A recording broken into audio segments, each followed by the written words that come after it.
আপনি যখন বিদেশে যাচ্ছেন, স্ত্রী যখন আপনি নির্বাচন করবেন, একবারে হয় দেশে আসেন, আসার পরে বিয়ে শাদী করেন, অথবা বিয়ের পরে বউরে নিয়ে যান। আপনি বলবেন যে হুজুর এত টাকা তো নাই ওখানে বউ পালার মতো, তাহলে একটু ওয়েট করেন।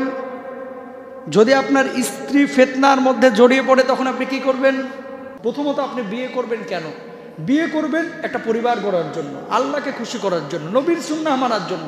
আল্লাহ বলেছেন করতে, এই জন্য করব, ইবাদত হিসাবে। দ্বিতীয়ত হচ্ছে আপনার শারীরিক মানসিক চাহিদার প্রয়োজন, সেটাকে এস্টাবলিশ করার জন্য আপনি বিয়ে করবেন। বিয়ে যখন আপনি করছেন, করার পরে 10 বছরের জন্য যদি আপনি বিদেশ চলে যান, তুমি 10 বছরের জন্য যদি বিদেশ যাও, তুমি তোমার বউকে নিয়ে যাবা।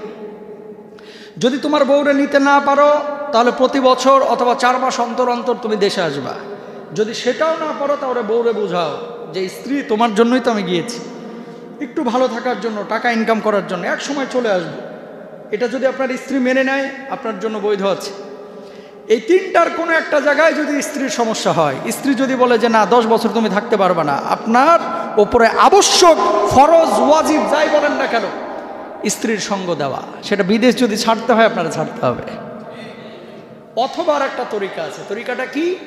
তরিকাটা হচ্ছে স্ত্রী স্বামীকে বলবে যে তুমি যেহেতু 10 বছর আসবাই না, তুমি আমারে তালাক দিয়ে দাও। জায়েজ, জায়েজ। তুমি আমারে কি করবা? তালাক দিয়ে দাও, এটা জায়েজ। হ্যাঁ, স্ত্রী যদি মেনে নেয় যে তুমি 10 বছর কেন 15 বছর থাকো, আমার কোনো সমস্যা নাই, জায়েজ। আর স্ত্রী না মানলে আপনি কি করবেন? স্ত্রী তালাক চাইলে আপনি তালাক দিতে বাধ্য। বিয়ের শুধু উদ্দেশ্য পরিবার গঠন না, ইজ্জত রক্ষা করা, সম্ভ্রম রক্ষা করা। যদি সম্ভ্রম রক্ষিত নাই হয়, তাহলে তো সে গুনাহের মধ্যে লিপ্ত হয়ে যাবে। আশঙ্কা আছে না নাই? এরকম ঘটনা ঘটতেছে না? অহরহ ঘটতেছে, অহরহ ঘটতেছে। সম্ভ্রম রক্ষা করার জন্য যা করার দরকার, স্ত্রী তাই করতে হবে। যদি স্ত্রীর চারিত্রিক অবক্ষয় ঘটে যায়, আপনার স্ত্রী চরিত্র ভালো না, আপনি বিদেশ গিয়েছেন, সারাক্ষণ মাথায় টেনশন, না জানি কার সাথে ফোনে কথা বলতেছে, না জানি কার সাথে ফেসবুকে চ্যাটিং করতেছে, না জানি কার সঙ্গে আবার জ্যাক বিরাইয়া দিছে।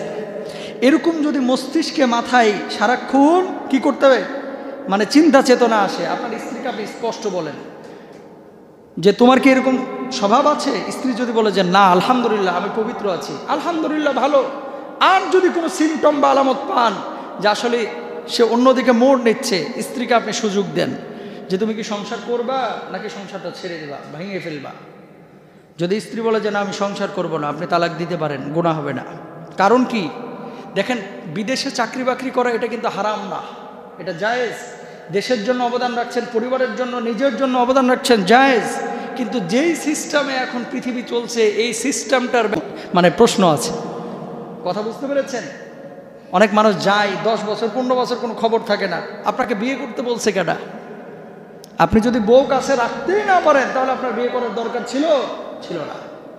যে সমস্ত নারীরা বাড়ির মধ্যে থাকবে, তারা ধৈর্য অবলম্বন করবে, ইবাদতে, সাংসারিক ব্যস্ততায় নিজেরা সময় যাপন করবে, সময় কাটাবে, তাওয়াক্কুল করবে কার উপরে? আল্লাহর উপরে। স্বামী যারা বিদেশে থাকবেন, স্ত্রীদেরকে উচিত বেশি বেশি সময় দেওয়া। যেহেতু কাছে নাই, তার সাথে ফোনে কথা বলা, মিষ্টি মিষ্টি কথা বলা, গল্প করা, তাকে সময় দেওয়া, তাহলে পাপে নিমজ্জিত হবে কম। আর যদি আপনি না করেন, তখন কি করবে? সারাক্ষণ টেলিভিশন নিয়ে বসে থাকবে, নাটক দেখবে, আজে বাজে পাপের জিনিস দেখবে, মাথাটা নষ্ট হয়ে যাবে, ঠিক কিনা? এরকম ঘটনাও ঘটছে যে ঘরের মধ্যেও সে এখন নিরাপদ না। কাজিন, দেবর, ভাসুর, কোনো পর্দার তোয়াক্কা নাই। দুর্ঘটনা ঘটে যায় না? আমার স্বামীর ভাই, সে তো আমার দেবর, এর সামনেও কি আমার পর্দা করা লাগবে? বাইরের মানুষ আইসা যে ঘটনা ঘটাইতে না পারবে, তোমার দেবরের চেয়ে আরো আগে কি করে দিতে পারে, ঘটনা ঘটায় ফেলতে পারে। এই জন্য দেবরের সামনে কি করতে হবে? পর্দা করতে হবে। তাহলে যোগাযোগটা ফোনে, মেসেঞ্জারে, এগুলো ভালোভাবে রাখতে হবে। তারপরে স্ত্রী যে আপনি দেশে রেখে গেছেন, স্ত্রীকে বলবেন তুমি নাটক সিনেমা দেখবা না, অশ্লীল প্রেম নিবেদন করবা না, অশ্লীল প্রেম আছে এরকম কোনো জিনিস তুমি দেখবা না। মাহরাম এবং গায়রে মাহরাম যারা রয়েছে, যাদের সামনে পর্দা করা ফরজ, অবশ্যই পর্দা করবা। দেবর, ভাসুর, কাজিন, অমক, মানে বিএফ, সিএফ যাই হোক না কেন, এদের সামনে যাওয়া যাবে? এগুলো থেকে দূরে থাকতে হবে। কারণ কি? সৎসঙ্গে সর্ববার, অসৎসঙ্গে সর্বনাশ। যত খাসলতের মানুষের সঙ্গে আপনি মিশবেন, আপনার চরিত্রের মধ্যে তাদের একটা ইফেক্ট পড়বে। আর যদি এরকম ভালো খাসলতের মানুষের সঙ্গে মিশেন, তাহলে আপনার চরিত্রের মধ্যে ওরকম নেক একটা আসর বা প্রভাব পড়বে। তাহলে দেবর কাজিনদের থেকে দূরে থাকতে হবে। তারপরে নন মাহরাম যারা রয়েছে, যাদের সঙ্গে পর্দার বিধান আছে, এদের সঙ্গে বন্ধুত্ব, চ্যাটিং ফ্যাটিং এগুলো করা যাবে হারাম সম্পূর্ণরূপে। চেষ্টা করবেন মার সঙ্গে, সন্তানের সঙ্গে, ভাতিজি ভাস্তি এদের সঙ্গে থাকতে চেষ্টা করবেন। যদি যৌথভাবে থাকেন তাহলে মস্তিষ্কে শয়তান আসর করে কম। আর যদি এককভাবে থাকেন নির্জনে, এমন একটা ফ্ল্যাট নিয়েছেন যেখানে আপনি ছাড়া আর কেউ নাই, শয়তান সারাক্ষণ খোঁচা দিবে। কথা বলেন, শয়তান সারাক্ষণ কি করবে?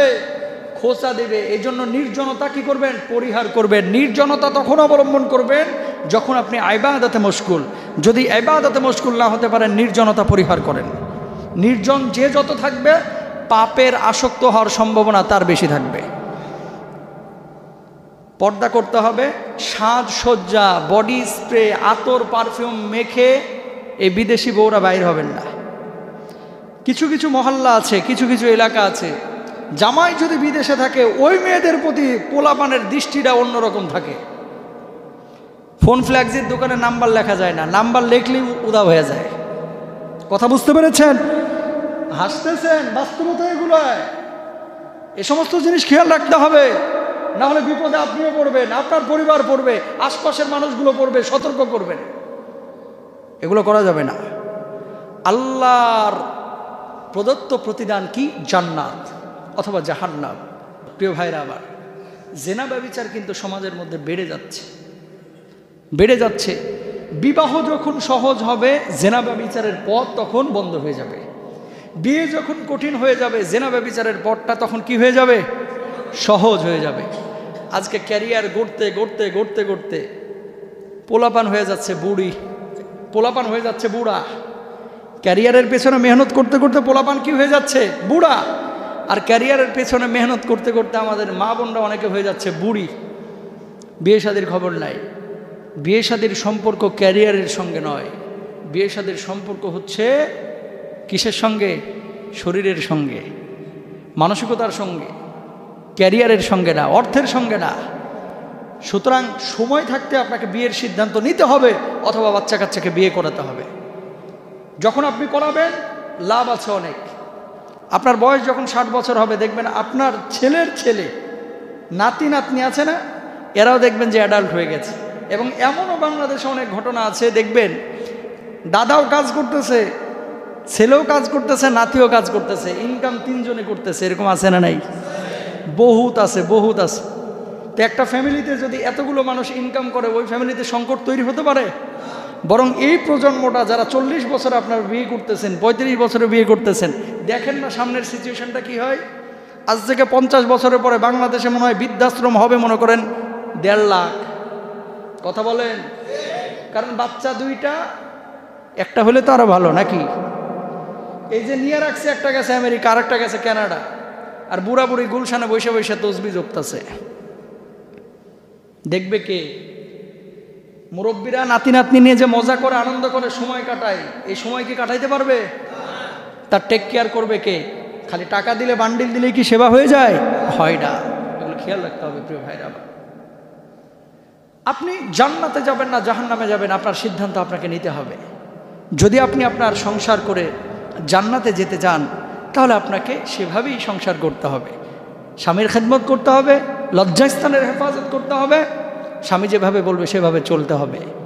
আর স্বামীদের উচিত কি? স্ত্রীর যে হকগুলো রয়েছে, এই হকগুলো পরিপূর্ণভাবে আদায় করতে হবে। যদি আদায় করতে পারেন, স্বামীও জান্নাতে। আদায় না করতে পারলে স্বামী জাহান্নামে যাবে, আল্লাহর আদালতে দাঁড়াবে। আদায় করতে পারলে স্ত্রী জান্নাতে যাবে, না হলে জাহান্নামে যাবে। পথ দুইটা, ডান বাম। আপনি জান্নাতে যাবেন না জাহান্নামে যাবেন, সিদ্ধান্ত কার? আপনার। সিদ্ধান্ত কার?